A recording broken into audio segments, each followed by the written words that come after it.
Hello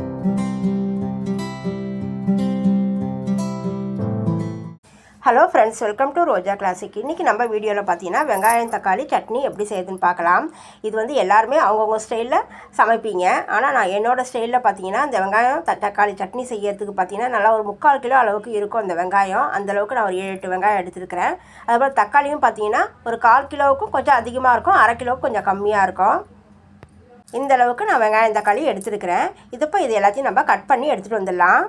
நான் பார்த்தீங்கன்னா இதை போல் சைஸாக கட் பண்ணி எடுத்துருக்கேன். எல்லாமே ஒரே சைஸாகவும் நல்லா பெருசாக கட் பண்ணி எடுத்துகிட்டு வரும்போது வதங்கிறதும் நல்லா அளவாக ஒரே ஈவனாக வதங்கி வரும்போது சட்னியோட ஃப்ளேவர் நல்லாயிருக்கும். இது காரத்துக்கு பார்த்தீங்கன்னா ஒரு 12 மிளகாய் எடுத்துருக்கிறேன்.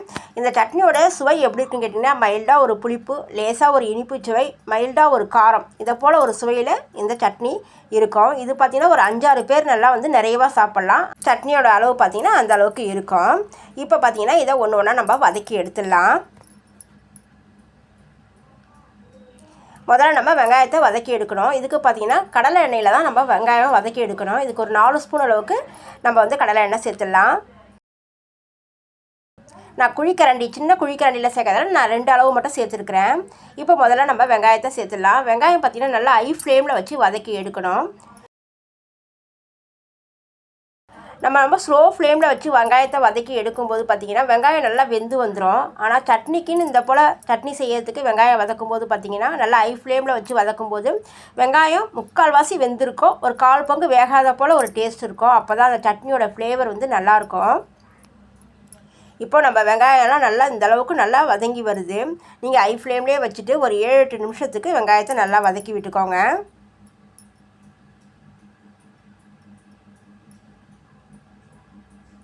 நீங்கள் இந்த போல் வெங்காயம் வதக்கும்போது அந்த வெங்காயத்தாள் அந்த இதழ் வந்து ஒன்று எடுத்து சாப்பிட்டு பாருங்கள். நல்லா வந்து பார்த்திங்கன்னா ஒரு பாதி அளவுக்கு மேலே வெந்து இருக்கும், ஒரு 1/4 பங்குக்கு மேலே வேகாத மாதிரி ஒரு மைல்டாக ஒரு டேஸ்ட் வரும். அதனால தான் வந்து அடுப்பை ஹை ஃப்ளேமில் வச்சுட்டு வெங்காயம் வந்து நம்ம வதக்கி எடுக்கணும்.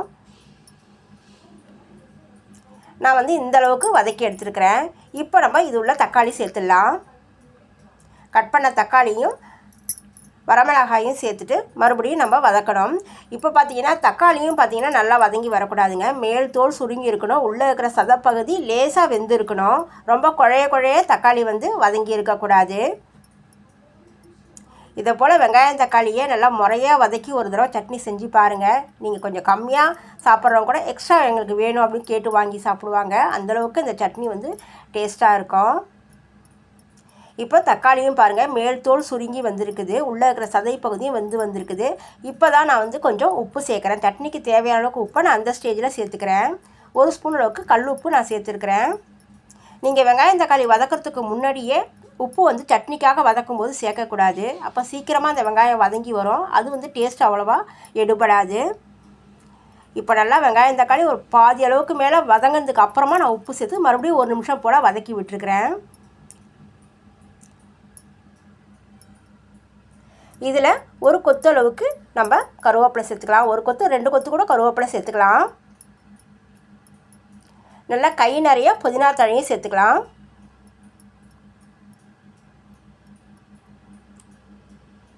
புதினா தழையை சேர்த்துட்டு எந்த ஸ்டேஜில் நம்ம ஸ்டவ் ஆஃப் பண்ணிடலாம். இப்போ பார்த்தீங்கன்னா வெங்காயமும் தக்காளியும் நல்லா வதங்கி வந்துருக்குது பாருங்கள். அது எப்படி இருக்குது பாருங்கள். ஒரு 1/4 பங்களவுக்கு வெங்காயம் வெந்திருக்காது, தக்காளியும் பார்த்திங்கன்னா ஒரு 1/4 பங்களவுக்கு வெந்த மாதிரி இருக்காது. அந்த பக்குவத்தில் நான் ஸ்டவ் ஆஃப் பண்ணிவிட்டு இதை நான் கலந்து விட்டுட்டு இருக்கிறேன். நீங்கள் முழுக்க வெங்காயம் தக்காளியை சுருள வதக்கி சட்னி செய்யறதை விட இதை போல் ஒரு பாதி அளவுக்கு வதக்கிட்டு சட்னி செஞ்சு பாருங்கள். சாப்பிட்றதுக்கு ரொம்ப சுவையாக இருக்கும். இப்போ இது எல்லாத்தையும் நான் நல்லா கலந்து விட்டு கொஞ்ச நேரம் இதோட சூடு கம்ப்ளீட்டாக குறையிற வரைக்கும் இதை நல்லா ஆற விட்டுடலாம். நல்லா ஆறுனதும் இதை நம்ம மிக்ஸி ஜாரில் மாற்றிக்கலாம். நான் வந்து மீடியம் சைஸில் இருக்கிற மிக்ஸி ஜாரில் அரைக்கிறதால நான் கொஞ்சமாக சேர்த்து இதில் அரைச்சி எடுக்கிறேன்.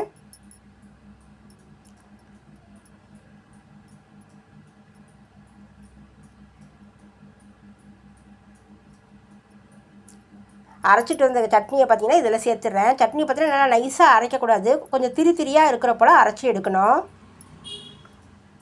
நான் மீதம் இருக்கிற வெங்காயம் தக்காளியும் அரைச்சிட்டேன். அது எல்லாமே ஒன்றா சேர்த்து அரைச்சதால நிறையா இருக்குது. அதையும் இது கூட சேர்த்துடலாம். சேர்த்துட்டு கொஞ்சமாக தண்ணி சேர்த்து மிக்ஸி ஜாரில் தண்ணி சேர்த்து கலந்து இது கூட சேர்த்துக்கலாம்.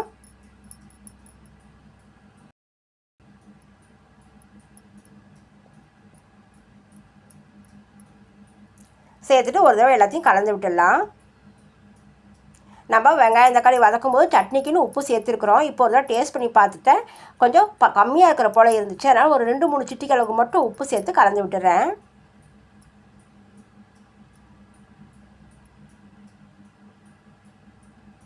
கலந்து விட்டதுக்கப்புறம் இதுக்கு ஒரு தாளிப்பு கொடுத்துடலாம். நீங்கள் இந்த அளவுக்கு சட்னி செஞ்சுட்டு எங்கள் வீட்டில் ஆளுங்க இல்லைன்னு நினைச்சா கூட ஒரு 2 வேளைக்கு சேர்ந்தா போல் இதை போல் நீங்கள் அரைச்சி வச்சிடலாம். 2 வேளைக்கு தாராளமாக தொட்டு சாப்பிட்றதுக்கு சப்பாத்தி இட்லி தோசையில் தொட்டு சாப்பிட்றதுக்கு ரொம்ப டேஸ்ட்டாக இருக்கும். தாளிப்புன்னு பார்த்தீங்கன்னா எப்பயும் போல் கடுகு உளுத்தம்பருப்பு வரமிளகாய் சேர்த்துட்டு நல்லா ஒரு 1/4 ஸ்பூனுக்கு அதிகமாக பெருங்காயத்தூளும் கருவேப்பிலையும் சேர்த்து இந்த தாளிப்பு நான் கொடுத்துருக்குறேன். இப்போ இந்த தாளிப்பு இது உள்ள சேர்த்துடலாம். நல்லா ஒரு கமகமன்னு வாசனையான இந்த தாளிப்பு பார்த்திங்கன்னா வீடு ஃபுல்லாக நல்ல ஒரு வாசனையாக இருந்துச்சு. எல்லாருமே இந்த சட்னியை விரும்பி சாப்பிட்டாங்க. நான் ஒரு 5-6 பேர் எங்கள் வீட்டில் இன்றைக்கி கெஸ்ட்டோடு சேர்த்து வந்ததால் அவங்களுக்கும் சேர்த்து இந்த சட்னி செஞ்சதால் நான் வந்து நிறையா அளவில் செஞ்சேன். நீங்கள் வீட்டில் இருக்கிறதுக்கு செய்கிறீங்க அப்படின்னா நீங்கள் ஒரு 2 வேளைக்கு போல் சேர்த்து செஞ்சு வச்சுக்கலாம். சாப்பிட்றதுக்கு ரொம்ப டேஸ்ட்டாக இருக்கும். அவ்வளோதாங்க. என்னோடய செய்முறையில் நான் செஞ்சுருக்கிற இந்த சட்னி ரெசிபி எப்படின்னு சொல்லிட்டு கமெண்ட்ஸில் சொல்லுங்கள். உங்களுக்கு இந்த வீடியோ பிடிச்சிருந்ததுன்னா லைக் பண்ணுங்கள், ஷேர் பண்ணுங்கள். மறக்காமல் ரோஜா கிளாசிக் சேனலுக்கு சப்ஸ்கிரைப் பண்ணிவிடுங்க. நம்ம அடுத்த வீடியோவில் பார்க்கலாம். தேங்க்யூ.